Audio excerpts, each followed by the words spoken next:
with his tough-talking demeanor. Who is this stupid God? Fact-finding, well, sorry. Do not fuck with me. Controversial policies. That's why we wage the war on drugs, because we value life.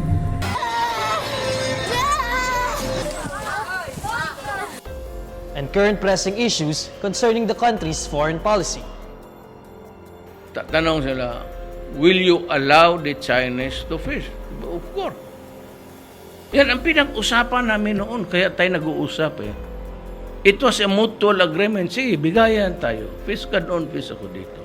They don't understand the social, economic, political problems of the Philippines. President Rodrigo Duterte seems to be in the center of the universe. And he had become so popular that his presence can be felt not only in the Philippines, but around the globe through the help of international media. This is Neil Arwin Mercado, and in this INQUIRER.net exclusive, we find out who is President Rodrigo Duterte in the eyes of international media, and what are the struggles of being a foreign journalist in the Philippines. Atin ang Pinas!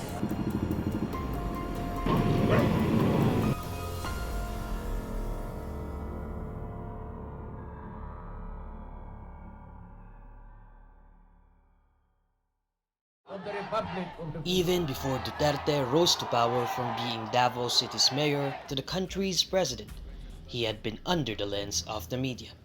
In 2016, Time magazine featured Duterte dubbing the then Davao City mayor as the Puncher, amid his looming win in the national polls. Duterte's popularity in the international media had seemingly only grown through the years. Maria Diosa Labiste, who teaches at the journalism department of the College of Mass Communication at the University of the Philippines, Diliman, said that among the reasons for Duterte's popularity in the international media is his quotable language. In an emailed statement to INQUIRER.net, she said, quote, Duterte's use of historical references such as the Holocaust and Hitler, his anti-US tirades, his pro-Chinese equivocation, and his post-colonial quips easily generated international coverage.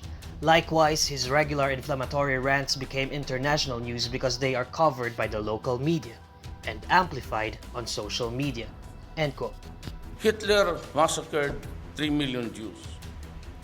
Now, there is 3 million, there's a 3 million drug addicts. There are.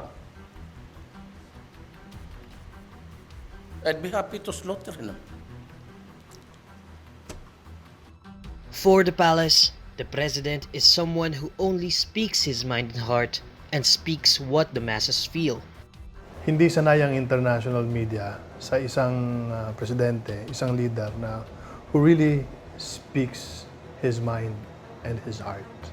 Now, you must remember that kung ikukumpara mo international media from national and regional media sa atin, iba-iba ang thinking niyan eh. Iba-iba. Iba-iba yung mga nakasanayan. Pag tinanong mo yung media sa Davao, sanay na sila. Pag tinanong media sa Mindanao, sanay na sila kasi ganun yung batuhan ng mga diskurso, sagutan sa ere sa amin sa Mindanao. We do have a president who really listens to the masses. At napakatagal na nung panahon na siguro nagkaroon tayo ng isang leader na talaga nakikinig at nagsasalita or isang leader who talks the way that the masses talk. With the rise of the online platform, Andanar also noted how Duterte's nature of saying quotable and controversial remarks produced what is called as clickbaits. I was in the private media once. I ran the online portals of TV5 and napaka-importante talaga pag yung taong nagsasalita ay nasi-share yung sinasabi. Pwedeng gamitin clickbait, etc. So kumbaga sa produkto pa, mabenta talaga si Presidente. Nagsalita rin si Presidente, boom, it goes viral. So whether you're local, regional, national media, or international media, he's really a good subject. Copy. A good copy.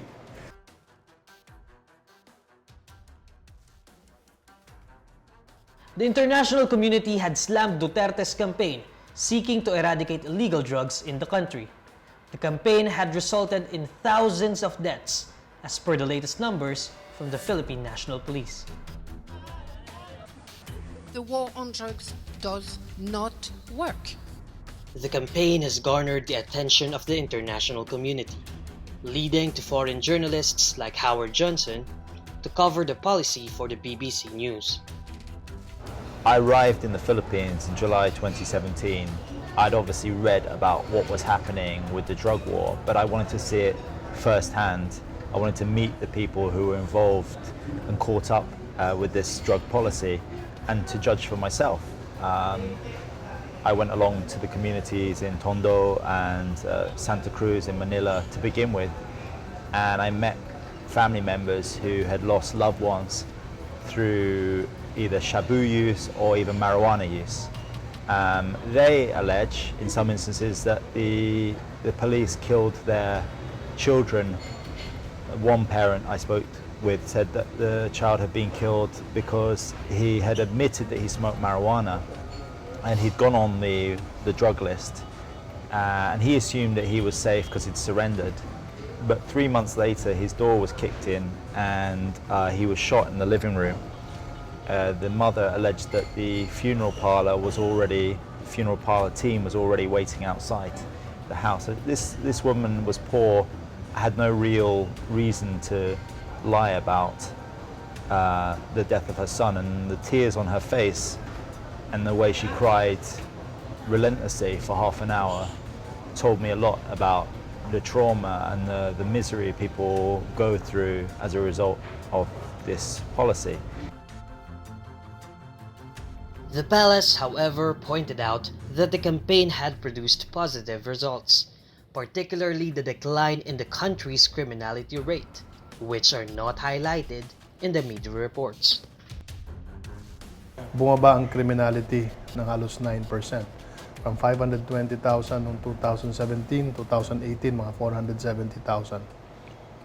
8 out of 10 Filipinos believe in the war against drugs, war against criminality. Tapos makikita mo na more than 1.2 million drug dependents have surrendered themselves to the authorities para sila ay ma-rehabilitate. Makikita mo yung mga kali ngayon, mas safe ang mga kali ngayon. At meron ding survey dyan na nilabas ang Philippine National Police. Even if you look at the data from the time of Tita Cory all the way to today, ay napakababa po ng crime rate ng ating bansa. I want international media to, especially the critics, to really go to the Philippines and really cover everything themselves. Kung meron mga critics na nag-criticize lang base rin sa mga reports coming from from other news sources in the Philippines or kung ano nababasa nila at hindi naman first-hand information, I think it is imperative for them to really go to the Philippines and don't only talk to the critical personalities in the Philippines, but also talk to government. Don't only talk to the victims that say that, teka muna, na-victimize kami ng PNP. Kausapin nyo rin yung pamilya ng mga police men na namatay dahil sa encounter sa drug. So, just be fair, just be objective. Andanar further noted that the media institution's view also affects the reportage of the Duterte leadership. If you ask the media in the eastern side of Europe, kasama Russia, at sama yung China, masabi mo na iba yung kanilang coverage doon sa coverage naman ng liberal Western media. So I do not have the data with me to tell you straightforward na 50% Yes, sir. ganito or 50%. So kailangan natin But in ano, sir? isa-isahin natin yan. So ang masasabi ko lang, pag Chinese media ang kausap mo, ang titingnan mo, very objective lang. Hindi sila nag-criticize. Pag tingnan mo naman yung Russian media, ganun din. Pag tingnan mo yung ibang nasa Europe, iba nasa Amerika, medyo negative. Lalong-lalo na yung mga nasa liberal side, nasa Democrat side pag sa Amerika. Very critical yung mga yan. Pero pag chinek mo naman yung Fox News, hindi naman ganun ka-critical. So, palagay ko, depende yan sa pananaw ng media organization. Alam mo naman na sa ibang bansa, malinaw yung stand ng isang media organization. Sa Amerika, kung ikaw ay isang conservative or ikaw ay isang liberal, ikaw ay isang Republican o Democrat, ganun din naman sa Europa. So I think depende yan sa kausap mo na media. Here's the Philippine Constitution. I mean, any journalist coming to this country should read this first. And if you read it, in here is the Bill of Rights. And from there, you can really understand what this country believes in. Is this still a legal document? Is this something to take should I take my lead from this or shouldn't I? I mean, that's the question. It hasn't been altered yet, and there's talk that it will be altered. But as it stands, this is still a legally binding document. So I base my understanding on what's wrong and right in this country or what's legal based on that document. And so how can you dispute that? For Johnson, the issue simply relies on one thing. Well, my expectations started with what I'd seen in the newspapers. The New York Times did a very visceral piece that I believe won the Pulitzer Prize, internationally recognized journalism. Then I saw the bodies myself on the street. I saw them being dragged away in body bags. I saw the families crying. I saw that experience. And I've met with members who live in very squalid conditions, and everything adds up. So my expectations were met. What was being reported at the beginning of the drug war is exactly how it is. It's just whether you choose to care about it. That's really what it boils down to. Duterte supporters had also previously noted how foreign journalists do not have a context in reporting the president's controversial policies, as well as the cultural differences with regard to Duterte's use of words. At the end of the day, however, Johnson said he is merely reporting what Duterte says and what he sees amid the controversial drug war. He added that efforts were made to ensure the balanced reportage of the policy. We have also written to the police to find out their side of the story, and we always wait to hear back from them. And we always make sure that all of our work is balanced to make sure that it reflects both sides of the story. So this idea that it's just a one-way story that just listens to the families is not accurate, because we always show both sides of the story and speak with those who also agree with the policies. Every live I report on when we talk about the drug wars, I always mention the taxi driver or the person in the community who says they feel safer because the people are scared on the streets. They're scared of the actions of the police. But we've also met families who said they're terrified by the fact their door will get kicked in the night and that their daughter's breasts will be exposed to the police. They're scared of seeing bodies being dumped by the police, allegations. They're scared of the fact that maybe their teenage son has been dragged down an alley and shot in the back.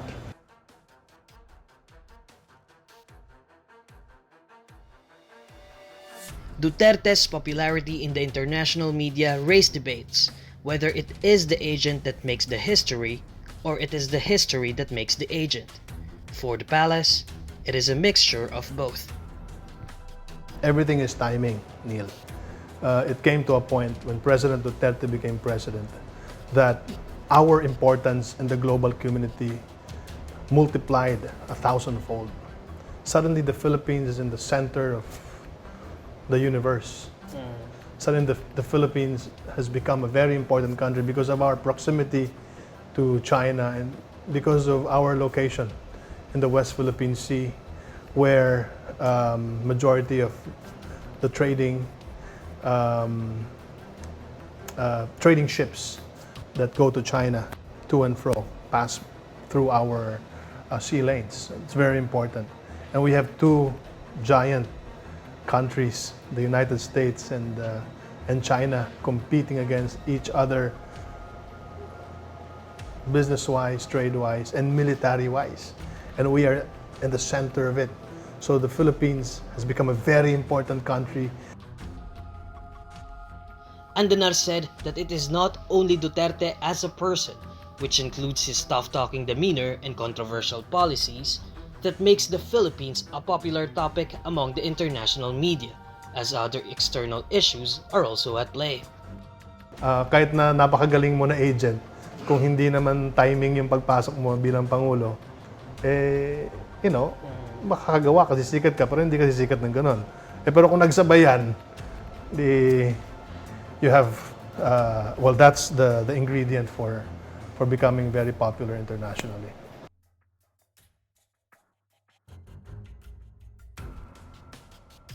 Johnson's reporting has also led to numerous instances where he was tagged a yellow tard, which has been a tag widely used in the online community against those criticizing the president.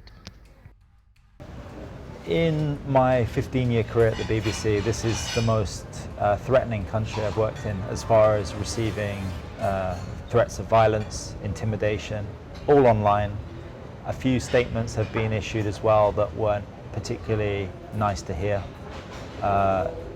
What I feel here is there's a culture online, a nasty culture of people who attack and try to undermine, and it seems that there's nothing being done to rein that in. A lot of talk about freedom of speech and reporters being welcome to come here and report, but if you do report on controversial issues, you will receive a barrage of abuse that can terrify people's family members back at home, can upset people. I'm not exaggerating. I've received threats that say, watch your back, ... skull and crossbones. If I find you in the street, I will punch you in the face. I've had, numerous threats about tracking me down, and yet I haven't really felt comforted by any action to kind of stop that. I believe that there is free reporting here. I'm testimony to that, as in it's free to come here and report, but prepare for the consequences if you say something that someone doesn't like. That's also really honest. I have to be honest. I have received threats. That isn't a nice thing, and that did feel organized. It didn't feel like it was just an organic thing that came out of the blue. The way the language was written, the way it went on and on for days and then just stopped abruptly like a switch had been turned off.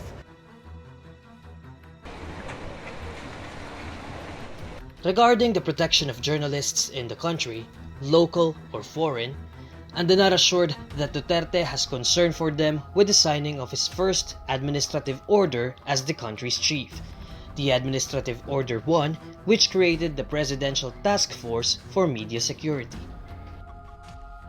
The first president in the Philippines or in the world to create a task force whose task is precisely to protect the media, to ensure that there is media security. Pagdating sa media, merong malasakit ang ating mahal na Pangulo sa Presidente, sa media. Merong malasakit ang Pangulo sa media. Merong makikitang napakalaki, napakataas na pagsalig ang ating Pangulo sa media. Our President protects and also advocates strongly freedom of the press.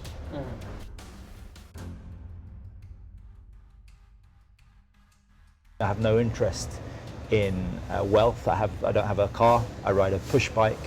I like my coffee in the morning, my newspaper, and the simple pleasures of life, like walking in the mountains. And I have a pet Azkal street dog that I saved from what looked like imminent death. I care about truth, actually. That's the only thing that really motivates me. We've put in requests to speak with him again.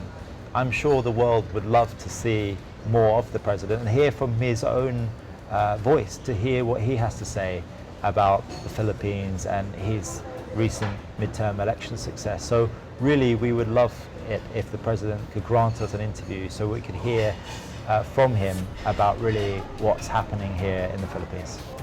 Duterte's popularity in the international media and international community is seemingly not going anywhere anytime soon. With the upcoming State of the Nation address, it would be interesting to see if Duterte would address issues with regard to the state of journalism in the country, for both local and foreign journalists.